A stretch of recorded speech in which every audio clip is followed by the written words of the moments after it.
Greeting YouTube. Since we are currently in a pandemic-fueled apocalypse, one of the things that has popped up is the nature of medical research and science.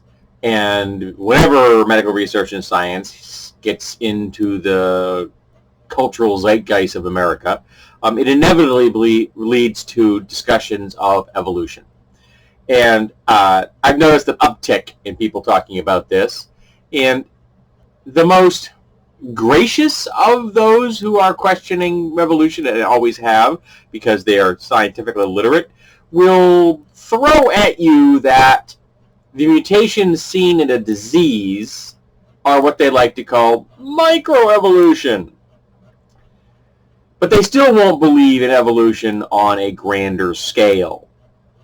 They'll believe it on the little scale, tiny, itsy skin, you can't even see it, they'll accept that. But on a larger scale, and they can't accept it, or won't accept it, because it doesn't fit into their particular theistic worldview, or because they are just so thoroughly scientifically illiterate that they have not grasped the basic concepts contained in evolutionary theory. Now, this has always baffled me, because if you believe in microevolution, that things on a very small scale, like diseases, virus, can mutate, which is why we have to get new flu vaccines every year, because the 8 or so strains of influenza that are floating around the world, literally, mutate from year to year as viruses are wont to do. That's why we have to keep getting new vaccines. We won't get into the anti-vax topic at the moment. Let's avoid that one, okay?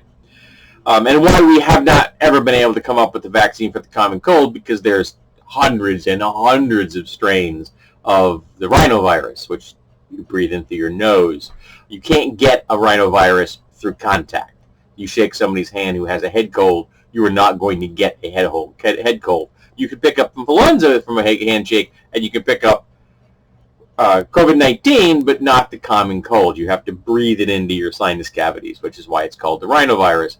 And I imagine it's also on the decline at the moment because all the smart people in the world are wearing masks. But if you believe in microevolutions, but not macroevolution, to me, that's like believing in bricks, your standard, ordinary, red clay brick, but not believing in buildings. If you were to walk up to someone and tell them that you believe in bricks, and you can point to a brick and say, yep, that's a brick right there. I definitely believe that brick is real. The person may, in fact, question your sanity, but they would go, yep, that's a brick. And then if you tell them, but I don't believe in buildings, and the person looked at you and looked at the brick, and then looked at the brick building sticking next to you, and then looked at you and looked at the brick, looked at the brick building right behind you, they're definitely going to question your sanity. Because if you believe in microevolutions, the bricks, the little ones sitting over the floor on the ground right there that you believe in, but you don't believe in buildings, which are made from bricks,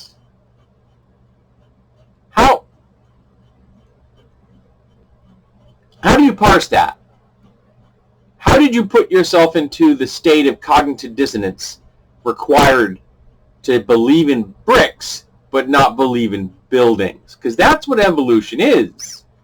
What the anti-evolutionary stance has always called macroevolutions are nothing but accumulations of microevolutions. Now, the smart people in the world just call that evolution. They don't make that absurd differentiation between micro and macro. They just accept that evolution is evolution. And the steps to understand and accept evolution are not complex. Really, they aren't. The subtleties are, and the researchers are having conversations between each other, and each researcher is saying, well, this theory is better than this theory, and, well, no, I think that you take this theory and divide it this way. And the complexities of the absolute details require a lot of education. But the basic concepts are like that brick. do you accept that animals and plants have offspring? Step one. If you say yes, that you accept the reality that animals and plants have offspring, then you have accepted the first portion of evolutionary theory. Do you accept that there are variations between those offspring? An apple, apples on the same tree, one apple might be slightly different colored than another apple. One can be a different size than another apple. Might be a slightly different shape, even though they're the same strain, the same variety of apple. And do you accept that those apples are not identical, that there are some variations between the apples? And if the question, of course, is yes, then you have accepted the second stage of the evolutionary theory. I mean, my sister has blue eyes and blonde hair.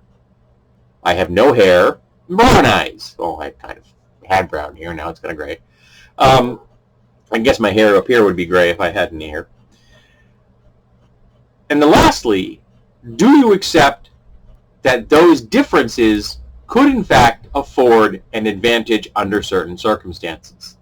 I am taller than my sister. That would allow me to reach higher. My sister, being slightly shorter, would have an easier time of getting through a smaller, she's much thinner than me, through a smaller opening low to the ground. Why? Smaller person, better at getting through there. Taller person, better at reaching up.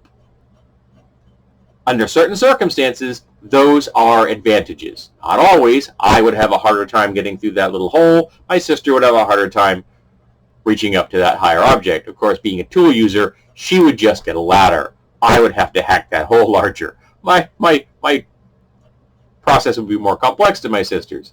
And under those circumstances, you could say that my sister had an advantage because I can't get through that hole and she can. That's evolutionary theory in a nutshell. And you just repeat that process generation after generation after generation,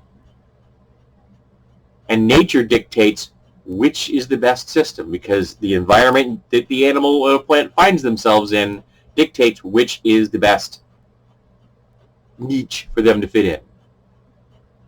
And you can have two animals that start out the same, but one begins to look for foods on the ground, the other one looks for the air up in the trees. So they started out the same species, but over time they diverge. They have the same diurnal cycle, and that's okay because they're no longer competing with each other directly. One's looking for foods on the ground, and one's looking for foods in the tree. Do that long enough, and they're no longer going to be able to interbreed. And then you have a new species. And that's how it works. Some animals will hunt at night, some will hunt in the day, some will hunt in the morning, some will hunt in the evening. I can't remember what there's a term for animals that hunt in the evening and the morning, and morning and the evening, whatever. And I can't remember what it's called, but a nocturnal, diurnal, day and night. Those I do remember, because I myself am a nocturnal animal. I prefer nighttime. But when I encounter people in the real world that can't seem to grasp this relatively simple concept, those 3 steps, it always baffles me. And you don't have to believe as in faith. You accept it or you don't accept it. I don't believe in evolution. I believe in my gods. I accept evolution because it's the best explanation for the diversity of life around me.